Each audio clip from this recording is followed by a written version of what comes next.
Hello and welcome to this beautiful segment of Daybreak Africa, where we ask questions to seek individual opinion on a particular subject matter.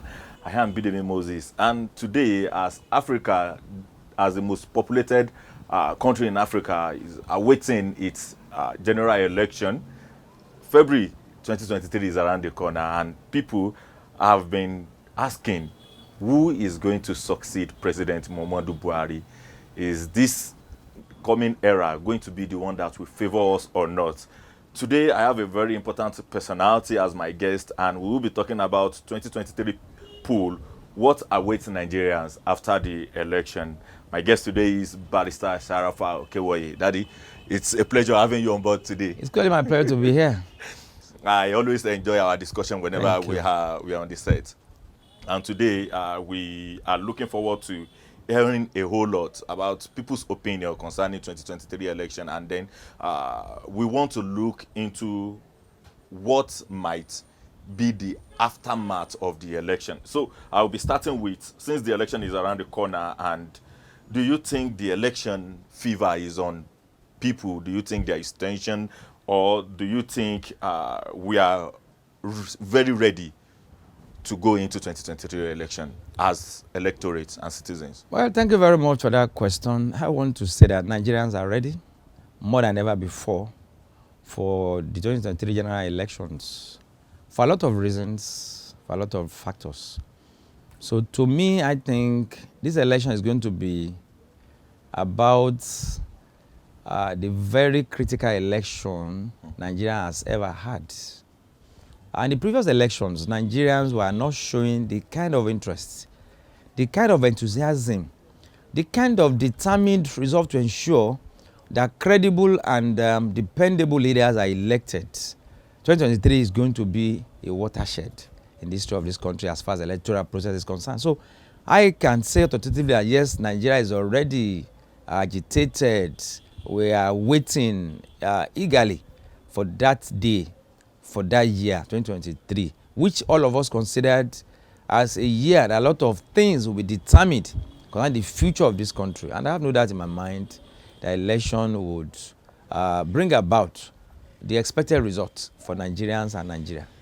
All right. Eligible voters are around the country of over 211 million people will be voting for governors in various states, voting for member of House of Rep, voting for senators, and now we are experiencing attack on INEC office in some of the states in Nigeria, and then it has always been an irregular occurrence whenever an election is coming, the general election is coming forth. Do you think with all this attack, INEC can still proceed with the election, or we should have a 50-50 mindset towards having 2023 election? Thank you very much. My understanding is INEC is progressing steadily. And INEC is working in ensuring that their program of activities is actually carried out. And as we speak, there's no program that's in the electoral timetable, our election timetable, that INEC has not carried out. None till date.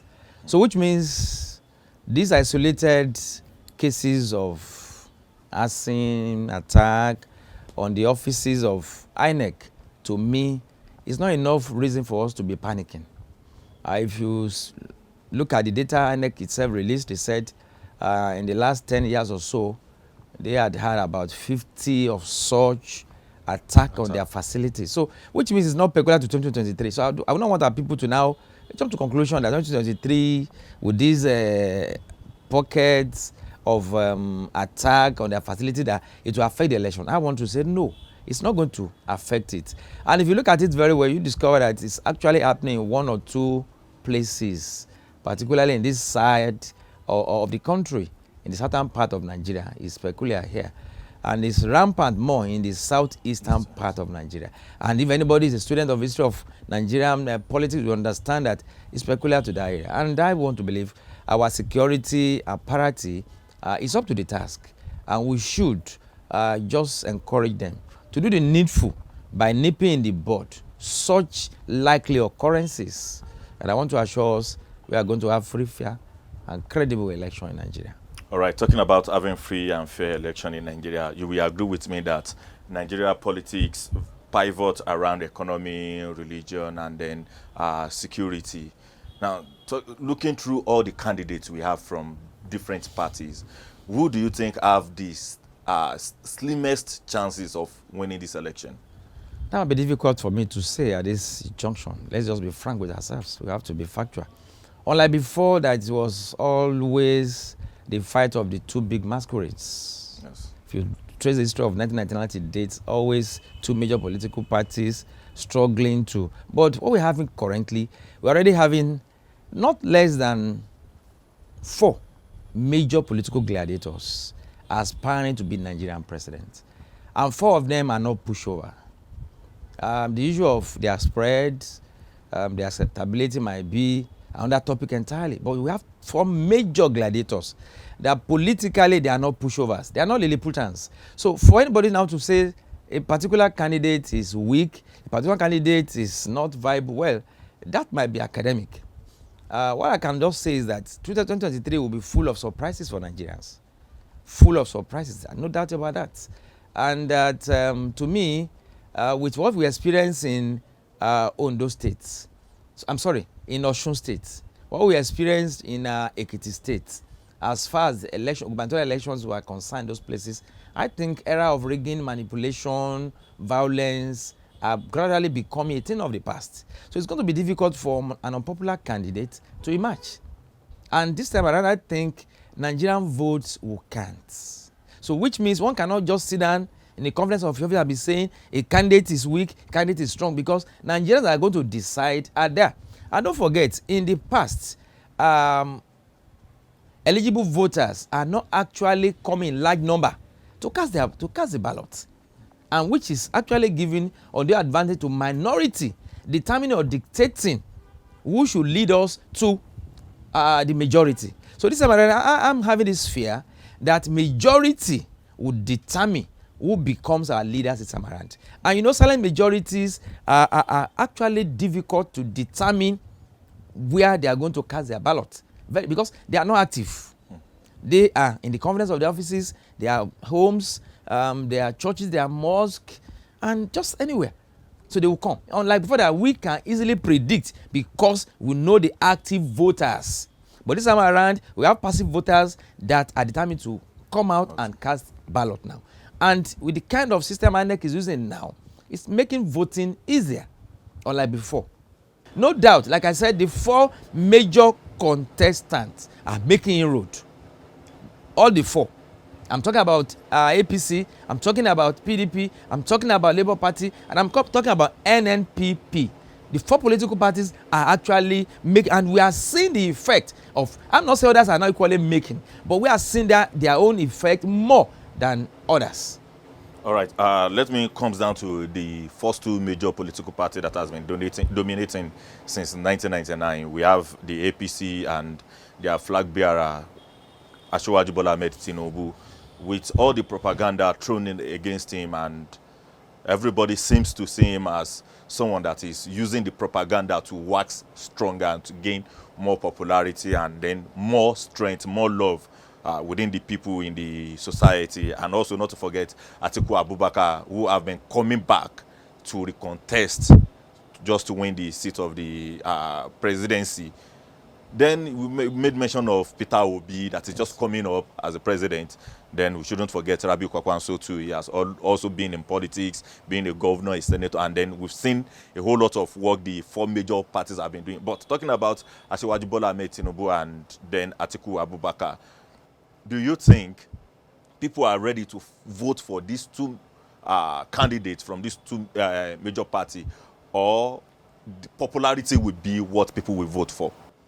Well, you see, sentiment apart, the 2 major political gladiators, candidates, are APC, Asiwaju Bola Ahmed Tinubu, PDP, Alhaji Abubakar Atiku Turaki Adamawa. The 2 are the major frontrunners. Take it or leave it. And without sounding too sure, the contest is going to be between 2 of them. It's going to be between 2 of them. Yes, other gladiators like Peter Obi and Rabi Kwankwaso would definitely have a good showing. But definitely, they cannot have a good showing across the nation. Because politics, to me, is local. And the extent upon which the two major political parties had gone in the last 10 years, 12 years, is something that no new political parties can just come over overnight and surpass or even meet that standard. It's going to be difficult. Because election is a process, and it's a very complex process. Let me give you an instance now. I'm afraid if Labour Party has presence in all the units in Nigeria, I'm afraid. And if they have, are they committed members of Labour Party? If they have, are they real politicians? Because only the deep can cut to the deep. Politics is complex. I am one, and I understand what I'm saying. And if it reaches a certain level that is technical, that is complicated or complex, it will be difficult for somebody who is not an insider, who doesn't understand the workings of politics or working of electoral process to understand certain game. It's always difficult. You know, it is very easy for PDP to unseat APC in Osun, because PDP, they equally have veteran politicians. And you don't forget, Labour Party contested in Osun. Yes. And they came this time, maybe this time, fourth or fifth. That's to tell us it's more complex than just sit and say, yeah, we want this. So what I'm saying here, of course, is that the contest between APC and PDP. That's just the truth. And me, I don't believe that propaganda on either Atiku or Asiwaju Bola Ahmed Tinubu is actually affecting their chance. Because what they're saying about them are news that are not new. They are not new. And somebody once told me, said, if you want to know how your father married your mother, join politics. That's when they tell you story of how your dad was from, you know, a lot of dirty things. So it's peculiar with politics. And the propaganda people are saying about Asiwaju Bola Ahmed Tinubu, to my mind, I think Nigerians should be more sophisticated than that level. What we should be talking about is, does this man have what it takes to lead us? If you talk about his health, yes, it's a good point. Let him come out and tell us, yes, I'm fit and proper. And I keep on telling people, for somebody, since he was picked in his party, he has not rested for one day. He has been jockeying across Nigeria and even outside Nigeria. I tell you, you and I, if you are not careful, the kind of thing this man is doing, some of us might not be able to do those things. So which means, to me, he has the fitness to lead us. So to my mind, I think our people should focus on issues. We should engage them on issues. We should leave Atiku alone. That he has something, he did this. If there's no criminal prosecution against him as we speak, we should leave him. We should now talk about, does he have the competence to lead us? Does he have what it takes to be our president? If he doesn't, but if he has, let's allow people to decide. Because propaganda at times is a sort of, is being used to run down certain people, which I think our policies should have gone past that level. Look at Donald Trump in America. He had a lot of things on his Bible before he became American president. But they never look at it because he's a businessman. And there's a lot of tax issues. But he just said, no, what is was, could this man lead us? And it was voted for. So what I'm saying, Nigerians should look at, Asiwaju Bola Ahmed Tinubu, yes, considering his antecedents, his contribution is fit. Atiku was once our vice president, was once this, and so on and so forth. He can lead us. So if it's issue based, now allow electorate to decide. You know, because at times we, the elites, want to believe we can dictate to the overwhelming majority, and at times we normally mislead our people, which I think we should change that orientation. We should change that narrative. It's important. So we should be objective, and we should allow people to independently form their opinion. Because when we have that that situation, for instance, now, if our people were misguided, and they now have somebody, by the time they are regretting, they will be remembering that you recommended. So what I'm saying, of course, our people should be allowed to determine who they want to become their president or their governor or their senator, their rep member, House of Assembly member, 2023, so that Nigeria will be the better for it. All right, thank you so much for that good analysis. Now, money laundering and vote buying is one of the major things we experience during the election. considering the fact that CBN has come up with a new policy, and also not to forget the redesign of our Naira note, the 200 Naira, 500 Naira, and 1,000 Naira note, do you think that is enough to curb vote buying? Yes, it would drastically address the issue of vote buying. Because what CBN wants to do, of course, is they want to introduce a cashless society, that an individual cannot have more than 20,000 naira in a day. Corporate body 100,000 in a day. It will curb it. But let me say this. Let me say this, and I want to say it for free. You cannot beat politicians to their game. You can. That's just the truth. For instance, now 100 naira notes is not redesigned. Yes. And what stops me as a politician to stockpile 100,000 naira bill in my house now? What stops me? So what I'm just saying, of course, is that I don't actually agree with that policy. I see the policy as ill-timed, because there are no mechanism provided to assuage the challenges we are likely to face. You see, if you are saying that I can only hold 20,000 naira, then that means anything outside 20,000 naira now, I have to do transfer. Then I want to buy pure water, and I will do transfer. Now, I boarded an Okada or marijuana, I have to do transfer. To me, it's not going to, if the purpose is for the election, I can assure you, it's not going to stop politicians from playing their game. But what you should realize is that the method INEC is introducing is actually, pulling the issue of vote buying to the background. Money was used in the Osun election. But according to, the same people voted according to their conscience. So which means money did not work. So what I'm saying is that if they are going to introduce this cashless policy, it has to be a gradual thing. And the minimum amount they are talking about is too ridiculous. It's too ridiculous that a big man now who is not having any company now can only have 10,000 naira in a day. Every other transaction. So to me, if you can, politicians can do transfer during the election. Is it not possible? They can do transfer during the election. If you say transfer, and they will be transferring. And so what I'm just saying, of course, is yes, the policy is good, but it's ill-timed. The policy is good, but it's being rushed. Why the hurry? Have they provided the required mechanism to make it work? Most cases, the network of most banks might not working for hours. So which means for that 1-2 hours now, our economy will be in comatose. So all these things must be addressed. Most ATM machines are not functioning. So this must be addressed. This must be, because if you are saying it's for election, I tell you, some of our politicians, they have access to banks. Some of them are shareholders, they are directors in banks. They don't just, eve of the election, they just walk into the bank, bring out cash.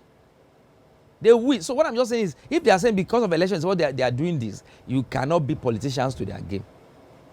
To me, it should give us enough time.